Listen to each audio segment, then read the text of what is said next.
Bonjour amis grands singes. Aujourd'hui, et pour inaugurer cette chaîne sur la bande dessinée, on va parler manga.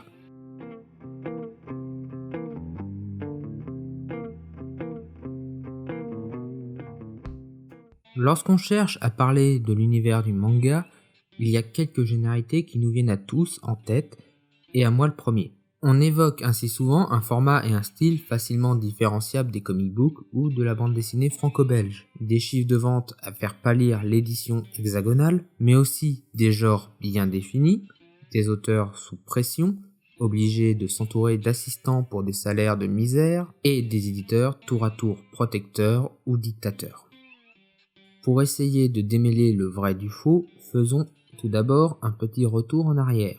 Comme toutes les branches du 9e art, le manga n'est pas apparu du jour au lendemain, mais a suivi une lente évolution. Au 8e siècle apparaît au Japon l'art de l'emaki, ou art du rouleau peint. Réalisé sur du papier ou de la soie, et parfois long de plusieurs mètres, ces rouleaux associaient déjà texte et images dans un but narratif. Si au début il s'agissait principalement de faits historiques ou religieux, avec le temps les styles et sujets traités vont se diversifier. Si bien qu'au XIIe siècle sont réalisés 4 rouleaux d'emaki mono plutôt humoristiques, les Shōjūjin Jiga. Considérés par certains comme les premiers mangas, l'un de ces rouleaux mettait par exemple en scène des animaux pratiquant le sumo. Plus tard, au XIXe siècle, alors que continue l'art de l'emaki, Katsushika Okusai publie son Okusai manga. Il s'agit d'une série d'estampes réalisées sur feuilles séparées puis reliées. Si la lecture des pages s'effectue de droite à gauche et de haut en bas comme dans les mangas contemporains, ce volume ne racontait pas une histoire unique. C'était plutôt des croquis indépendants mettant en scène la vie quotidienne. Par ailleurs, entre le XVIIe et le XIXe siècle va aussi se développer les akaon, littéralement les livres rouges. Destinés à la jeunesse, ces ouvrages sont relativement comparables aux pulps américains ou à nos romans feuilletons. Tout comme ces formats occidentaux, ils seront influencés par les dessins de presse et à partir de 1930, les akaon comporteront de plus en plus de bandes dessinées originales. Et maintenant, je vais enfoncer des portes ouvertes en faisant commencer l'ère du manga moderne avec la publication en 1947 de la nouvelle île au trésor d'Osamu Tezuka et Shishima Sakai. À cette époque, le Japon a des milliers de GI stationnés sur son sol. Et comme ce fut le cas en Europe, leur présence va influencer la culture populaire locale, puisqu'ils vont apporter avec eux des comic books, de la musique américaine, le cinéma hollywoodien, etc., etc., etc. C'est donc dans ce contexte de bouillonnement culturel que le 17 mars 1959, les deux principaux éditeurs nippons vont chacun sortir un hebdomadaire pour la jeunesse, le Weekly Shonen Magazine pour la société Kodansha et le Weekly Shonen Sunday pour la Shogakukan. Au départ, ces magazines étaient assez généralistes. En effet, seulement 40% de leur pagination était consacrée au manga.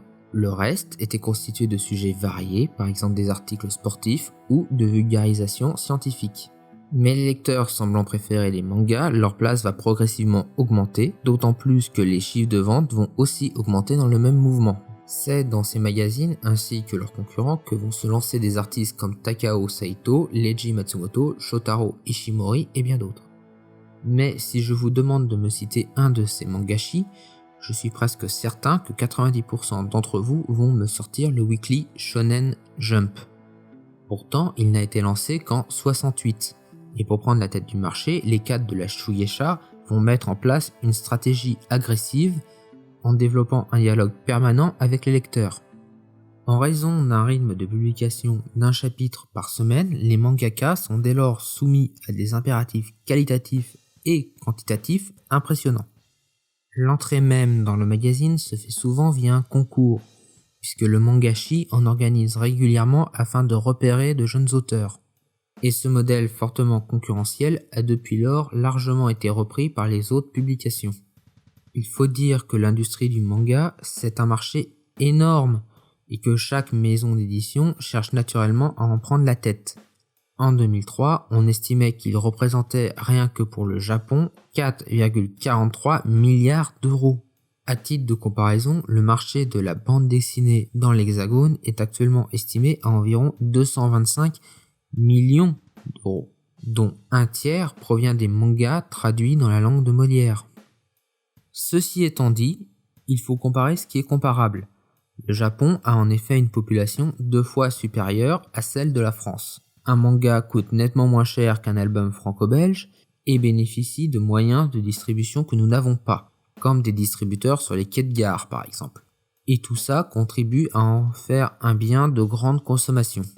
Enfin, il y a aussi une forte culture de la prépublication japonaise, alors qu'en France, les magazines comme Pilote ou Métal Hurlant ont depuis longtemps disparu, et ceux restants ont plutôt tendance à se faire discrets.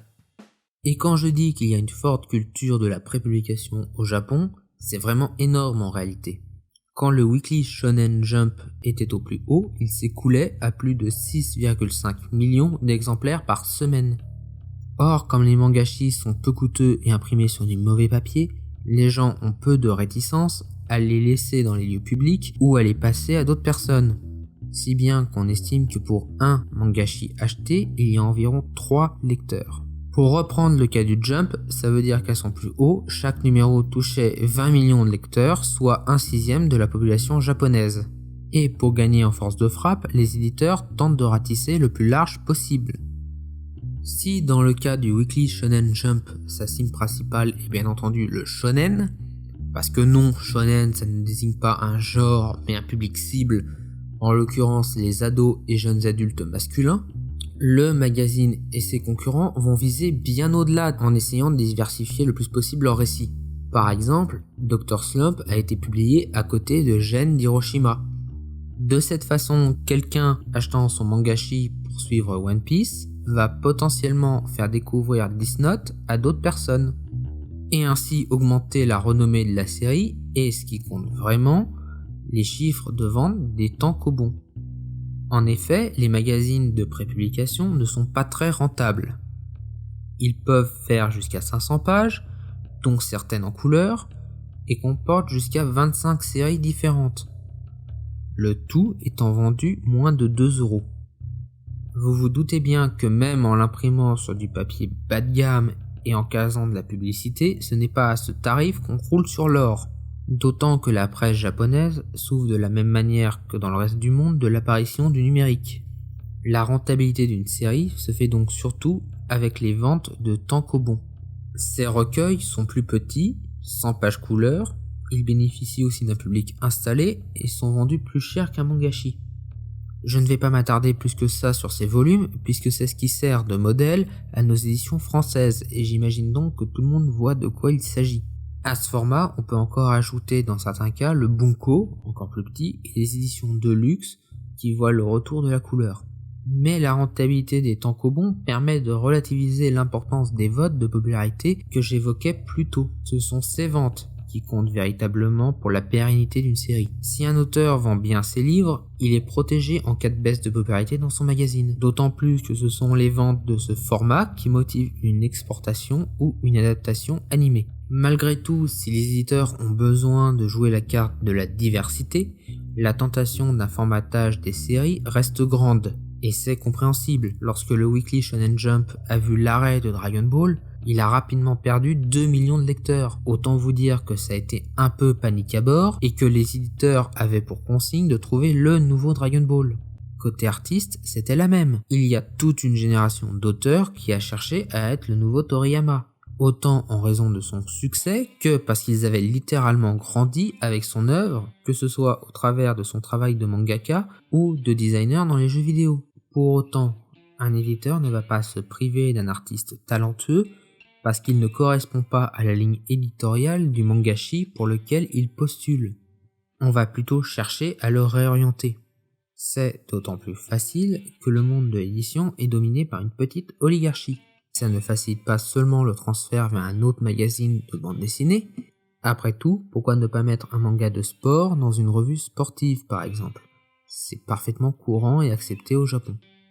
Enfin, il existe aussi des revues moins mainstream, comme Iki, Ultra Jump, Garo ou Afternoon, qui visent un public plus mature, plus ouvert et exigeant sur l'aspect graphique ou la narration.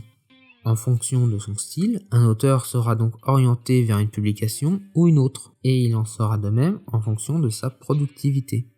Par exemple, un artiste comme Kentaro Miura n'est pas prépublié dans un hebdomadaire. C'est une autre idée reçue que de penser que tous les mangashis sont des hebdomadaires. En fait, ce n'est le cas que pour un tiers d'entre eux. Et les auteurs peuvent migrer de l'un à l'autre en cours de carrière. Par exemple, Yukito Kishiro a fait passer les aventures de Gali du Business Jump au magazine Evening en passant par l'Ultra Jump. Mais il a pu le faire en grande partie parce que les ventes des tankobons de Gun et de ses suites avaient du succès. On en revient toujours à ça. Pour comparer ce rythme avec celui pratiqué en France, dans les années 60 et 70, des artistes comme Franquin ou Hergé, en plus de leur responsabilité éditoriale, devaient livrer 2 planches couleurs par semaine. La somme de travail d'un auteur de bande dessinée et d'un mangaka en particulier est donc assez conséquente.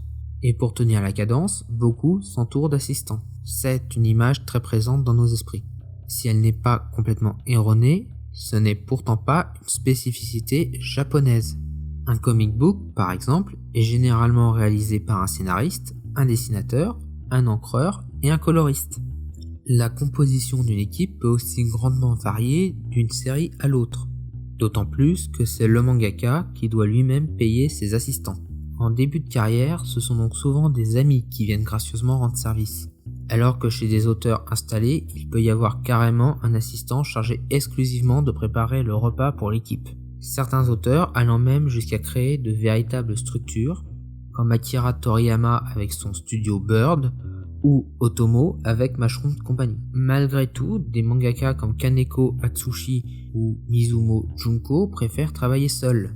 D'autant plus que ces studios sont assez mal vus par les éditeurs qui y voient une prise d'indépendance des auteurs. Les éditeurs, d'ailleurs, ont souvent mauvaise presse, leur existence détruisant l'image romantique de l'artiste libre et indépendant. Ils ont la mauvaise réputation d'être prêts à tout pour avoir leur planche ou pour qu'une série soit prolongée le plus longtemps possible, allant jusqu'à toucher au scénario. Et quand on sait, pour prendre l'exemple le plus connu, que Toriyama voulait par exemple stopper Dragon Ball après l'arc de Freezer, on se dit que cette vision des choses n'est pas totalement erronée. Il est vrai que les éditeurs ont un énorme pouvoir entre les mains, puisqu'ils ont pour tâche, entre autres, de valider un scénario ou encore le design des personnages. Mais c'est aussi eux qui permettent à un auteur de se lancer. Tout d'abord en le dénichant parmi des milliers de candidats, puis en lui prodiguant des conseils sur son dessin ou sa narration afin de gagner en clarté. Et via les contrats, ils offrent une certaine sécurité au mangaka. Ça peut sembler évident, mais ça n'a pas toujours été le cas. Fut un temps où l'industrie du manga ne fonctionnait qu'avec des accords oraux. Aujourd'hui, sous l'impulsion de la Shueisha, les artistes signent des contrats d'exclusivité. En contrepartie, ils reçoivent des salaires fixes en plus des droits d'auteur. Et cela, même s'ils ne publient aucune planche. Un éditeur s'occupant généralement de 7 à 8 artistes, il en met un sur une série régulière, 2 ou 3 sont sur des projets moins ambitieux, et les autres doivent préparer leur futur manga. Certes, les salaires étant calculés sur un tarif d'environ 230 € la page pour un mangaka reconnu, ça ne pèse pas forcément lourd. Pour comparaison, en France, une planche est payée entre 300 et 450 € pour un auteur installé, mais il faut prendre en compte le rythme de production bien supérieur et le fait qu'un auteur japonais touche des droits sur tous les dérivés. Or, ce second marché est très important au Japon. En 2003, les secteurs de l'animation et des produits dérivés représentaient à eux deux 1 251 700 000 €, ce qui en fait le seul pays où un auteur de bande dessinée peut espérer compter parmi les grandes fortunes. Voilà, cette première vidéo est désormais terminée, j'espère qu'elle vous a plu et a permis de relativiser quelques mythes autour du manga. N'hésitez pas à la partager et à laisser des commentaires en dessous de la description, et je vous dis à la prochaine.